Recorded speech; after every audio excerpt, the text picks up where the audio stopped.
Welcome to Bunny Trails, a whimsical adventure of idioms and other turns of phrase. I'm Shauna Harrison. And I'm Dan Pugh.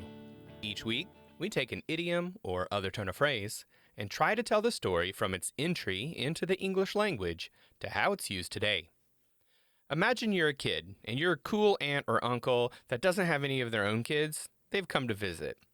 You find them in the backyard eating a snack. In my head, it's peanut butter M&Ms, but it can be whatever for you, whatever you want. It's just a snack that you know you're not allowed to have because you can't have any sweets before dinner, and mom, dad says it'll spoil your dinner. So anyway, this person, though, this aunt or uncle, they're cool. So you give them that signature look of yours, and they know exactly what you want. With a handful of a treat, you start to run away, but before you do, they look at you with a finger to their lips and quietly say, "Shh. Mum's the word." Okay. So special thanks to listener John from Kansas who suggested this phrase. And this is potentially a difficult one, even if you have grown up speaking English. So hopefully that little opening section gives you enough context clues to know how it might be used. But according to the Oxford English Dictionary, mum's the word means, quote, keep silent, say nothing, end quote. Okay. They also note that it is often used as a warning or an exhortation. An exhortation is a fancy word that just means to encourage or advise. So either as a warning telling you to, hey, keep your mouth shut, or as encouragement or advisement. I'm advising you, I say, hey, I would encourage you to maybe just don't say anything about this kind of thing. Right. Mum's the word, right? All right, I think it might be best as we start to look at this particular phrase to start off with the word mum, and that's M-U-M, and I usually hear this word as a shorthand for either the flower, or chrysanthemum, or when someone who was raised in England references their mother. Yes. So, but there are more definitions for this word, and I'm not sure I really understood all of them. Here's the relevant one for this phrase from the Oxford English Dictionary, and this is one definition of the word mum. Quote, an inarticulate sound made with closed lips, usually as an indication of inability or unwillingness to speak, end quote. Okay. See, I was kind of thinking of like to mummer, or I don't know if that's actually a word, but in my head it is. It is. It is. Okay. Mummer and mumble, and we'll get there in just a moment. Okay. So, Okay. the Oxford English Dictionary notes mum in this way goes back at least as far as Middle English, because it was in a Middle English dictionary in the late 1300s. Mum is, as you just kind of pointed out, Shauna, automato-poetic, which just means the action sounds like the word, such as buzz or hiss or mum. And I was curious, just like what you just said, I was curious if there was a tie between mum and mumble or mummer or that kind of thing. So the Oxford English Dictionary notes, quote, apparently, ultimately, an imitative base. Compare mum, verb, plus le suffix, or its Germanic etymon, end quote. Okay. So yes, likely mumble comes as an English word from mum. The OED also notes that there may be connections with other words in Middle Dutch, Middle Low German, Old Swedish, and Danish. Okay. That's a good fun fact for you early in the show. There you go. Hey. I mean, we all, humans, generally, at least for the most part, make similar sounds when we're doing certain things. Right. And it's part of that. It's verbal, but also in a way nonverbal communication. Yeah, that's a really good point, and I do this all the time. I don't say mum necessarily, but I make the sound. Yeah. Sometimes I do it to show someone I'm listening. Sometimes if I don't really have an answer, but they've made a point that I feel like I should give some sort of response to, someone says a thing, and I'm like, Yeah. it's like I don't really have a thing to that say. One, or Yeah. the We know mum was used in the 1300s at least, and probably before. But now let's look at some of the ways mum was used in phrases to basically mean keep quiet. The Oxford English Dictionary notes early versions included mum for that, no words but mum, to keep mum, to play mum, to set mum, and mum as counsel. Clearly, mum is the focal point in the phrase. And I almost said that clearly mum is the word but I thought that might be a bit hokey, so I decided I'd reword it. I like it.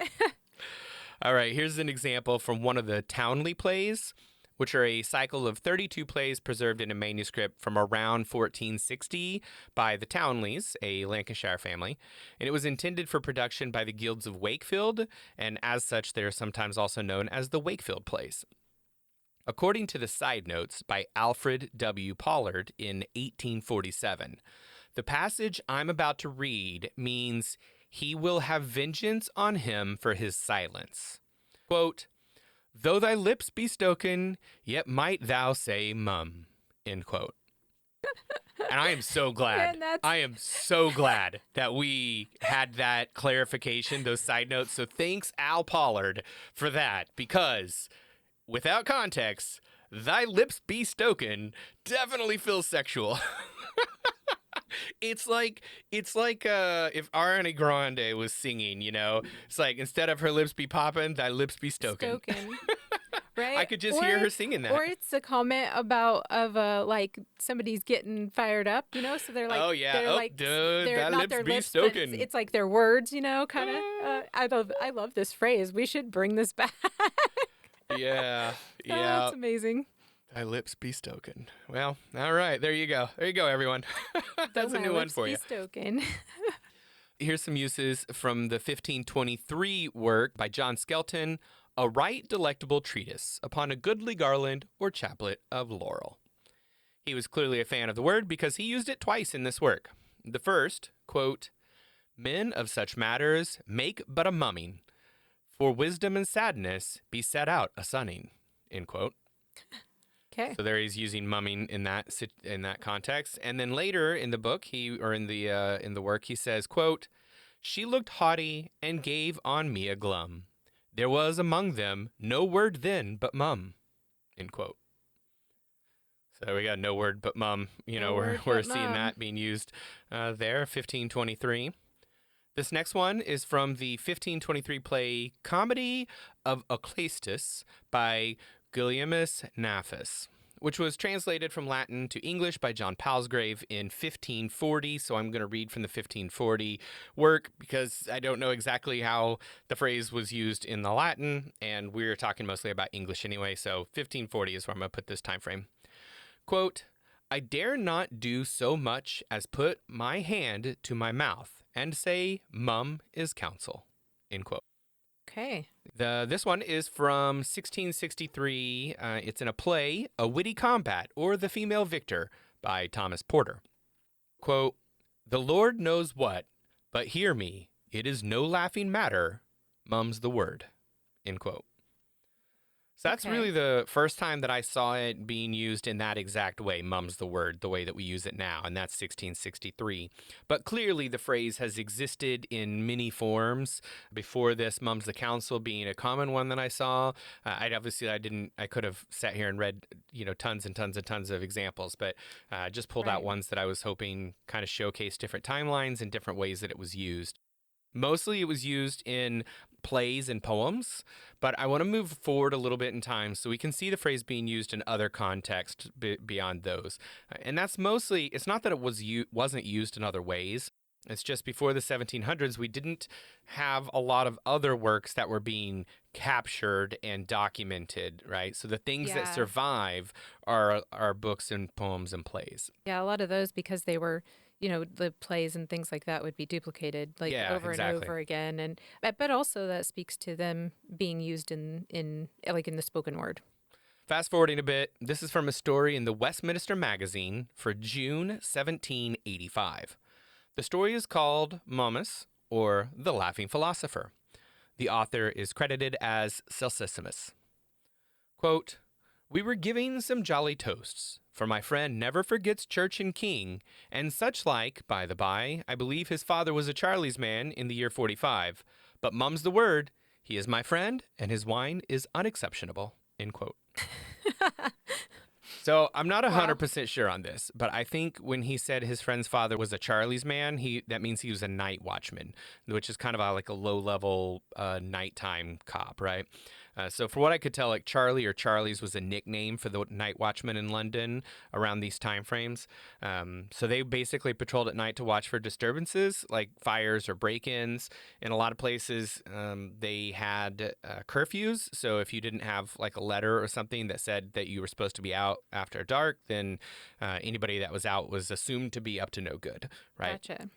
Yeah. So if any of you listeners know more about the subject, though, than I do, I'd love to hear more about it. You can let us know on Patreon, patreon.com/bunnytrailspod, or you can email us at bunnytrailspod@gmail.com. Here's an example of the phrase being used in the 1835 work, A Tale of the Present Times. It was written by Theodore Sedgwick Fay using the pen name Norman Leslie. In it, a man bursts into a room to find another man and a woman in a romantic encounter, causing the woman to turn and run out of the hall by another door. Quote, "Well, I do declare," exclaimed Morton, coming suddenly to a stop at the demure group which he had broken up in the hall. "Who was that? Oh, Master Gravity. Mum's the word." End quote. So he's found his master in the room with a lady, and he's like, "Whoop, Mum's the word. I'm not saying a thing." Yeah, not saying anything. Here is one from a newspaper, the Salt Lake Herald, out of the Utah Territory.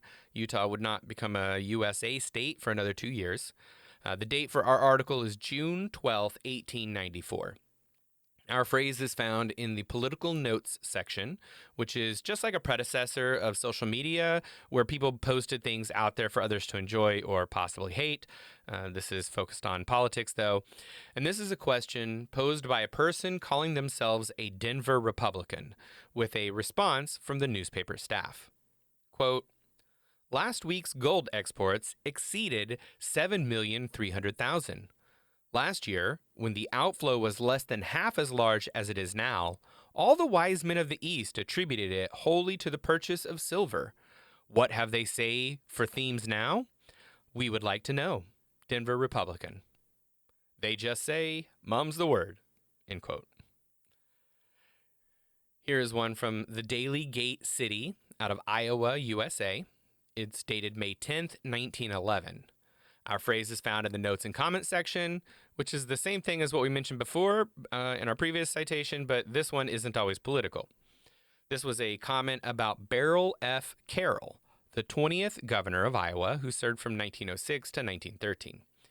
Quote, "On the quiet now, and just between ourselves," says the Burlington Gazette, "we conceded that Governor Carroll did a good job at Muscatine, but mum's the word." End quote.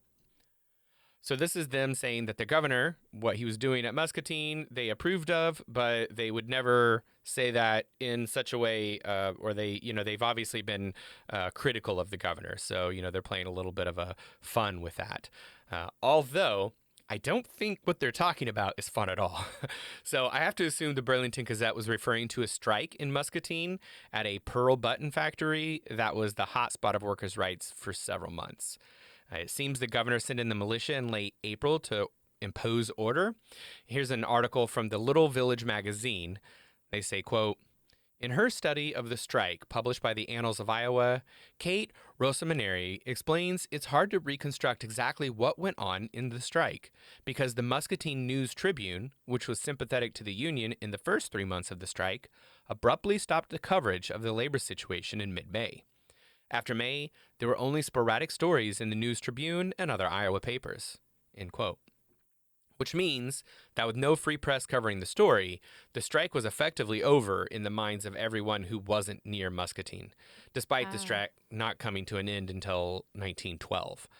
We're going to look more into what happened in Muscatine, Iowa in 1911 in our behind the scenes video. It's a fascinating story from what we do know about it. So our behind the scenes airs every Friday on Patreon. That is patreon.com/bunnytrailspod. Here's one from the Northwest Times. This is based in Washington, USA. For those of you who don't live in the USA, Washington is the state in the Pacific Northwest. Washington, D.C. is the nation's capital located on the East Coast. This article is dated October 17th, 1953. The headline of this article is where we find our phrase, quote, "Mum's the word, chrysanthemum show booked," end quote. I think this is interesting because mum's the word is a phrase that obviously we've been talking about here, and English speaking folks would know. They would know it as a phrase, but it's being used here to refer to the flower show. And I mentioned at the top that mum is short for chrysanthemum, and that's one of the ways that I hear the phrase used between that and the British guy's moms. So I thought that was interesting there because they're playing on that.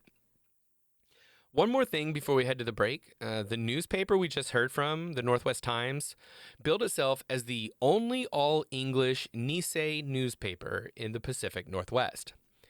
Nisei, according to the Densho Encyclopedia, is, quote, "a term for the children of Japanese immigrants originating from the Japanese language term for second generation.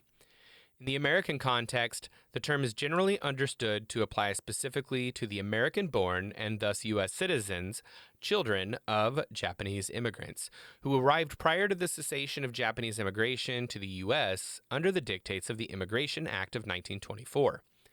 The bulk of the Nisei were thus children or young adults during World War II. Nisei also implies being raised in the U.S. and speaking English as a first language, with a separate term, Kibe Nisei, or just Kibe, applied to those who were born in the U.S. but mostly raised or educated in Japan." End quote. So there's another fact for you. But I thought that was cool because they were talking about it. This was a all English paper, but by Nisei for Nisei. Yeah, that's really neat. All right, well, with that, it is time to move to our more modern uses. But first, we need to say thank you to our sponsors. This episode is sponsored by our amazing patrons on Patreon. And the cool thing about Patreon is it is 100% free to join the community. We have new things every weekday on the feeds.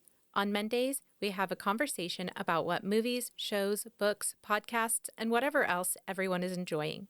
Tuesdays see early access to the week's podcast.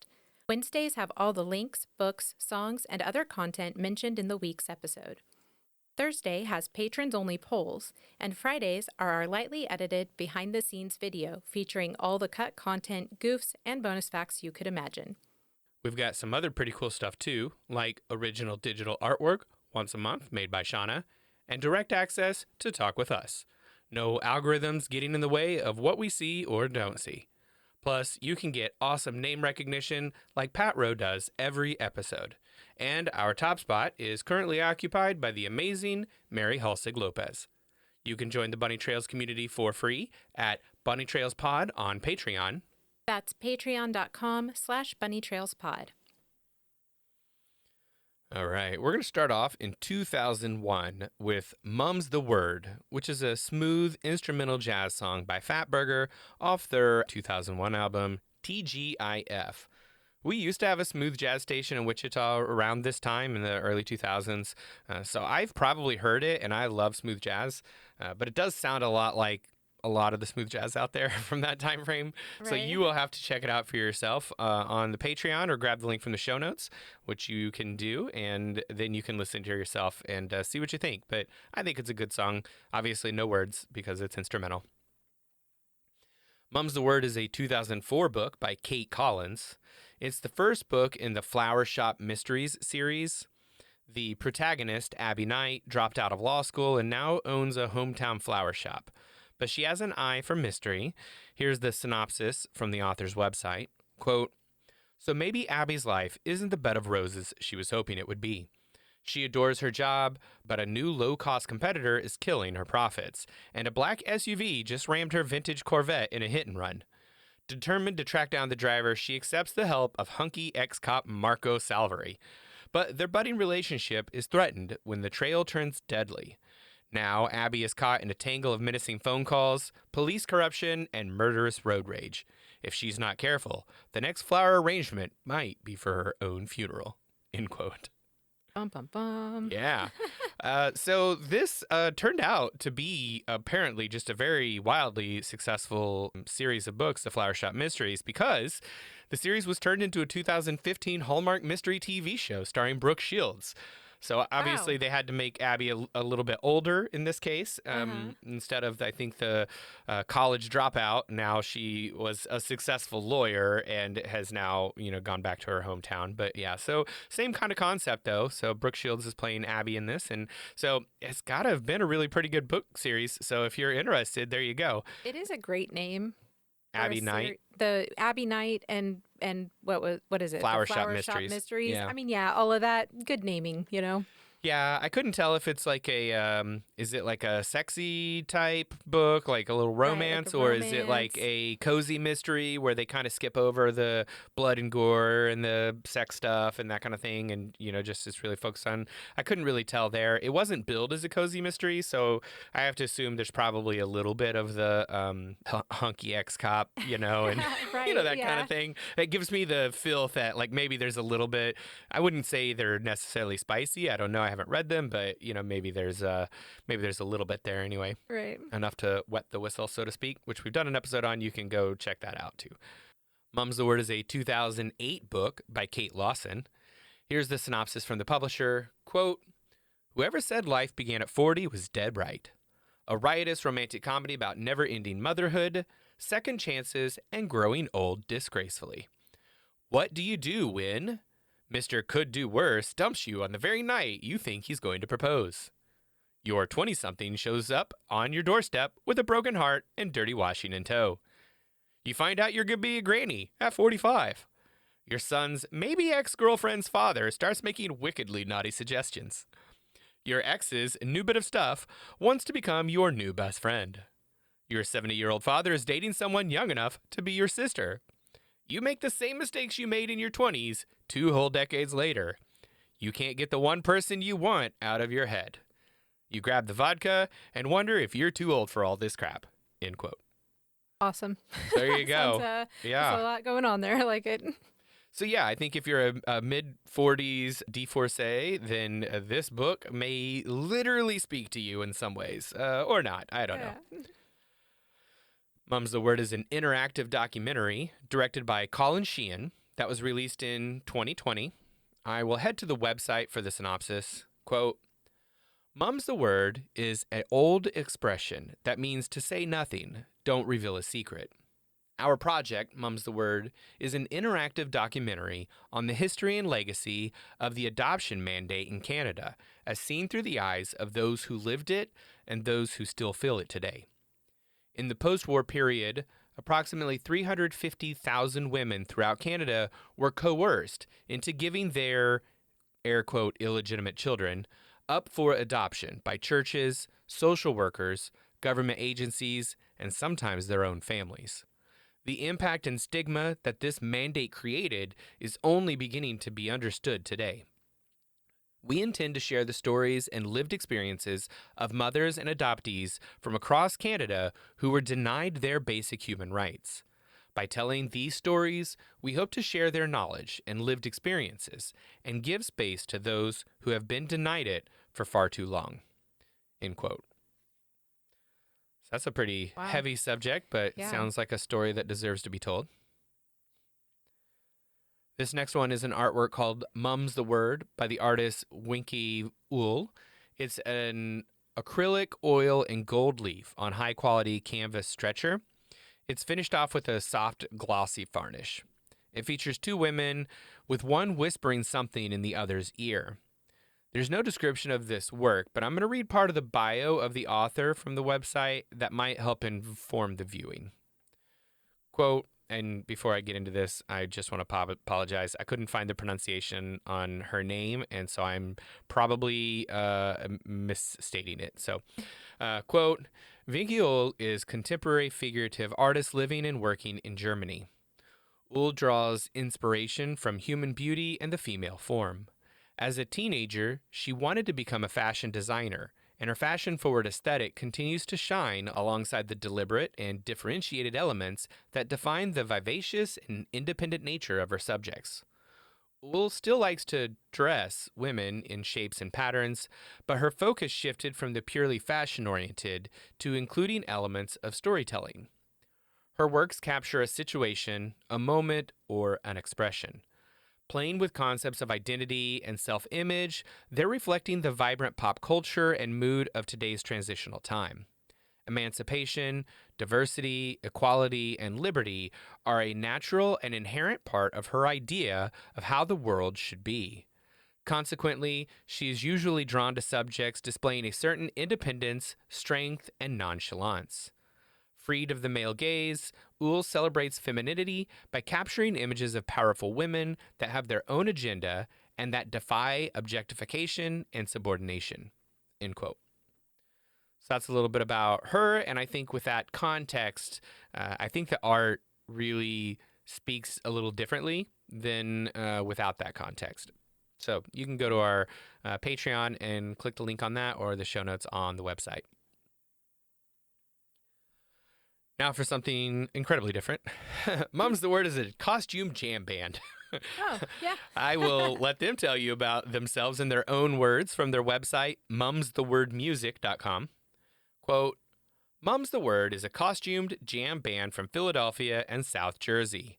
Staying true to their eclectic nature, they play a mix of funk, rock and roll, hip-hop, reggae, and draw inspiration from many genres. Their three primary influences include The Grateful Dead, Parliament Funkadelic, and Frank Zappa. Led by a powerful and energetic group of vocalists, the driving percussion, bass, guitars, and keys create a world of sound, both exciting and colorful. This rich, improvisational blend of sound provides the perfect canvas for dance and flow arts to create a truly unique live experience. Always engaging the crowd, their newest addition, the Bally Girls Dance Team, has elevated the experience to a new level. End quote. So yeah, I went to their website. That is just a wild group of people.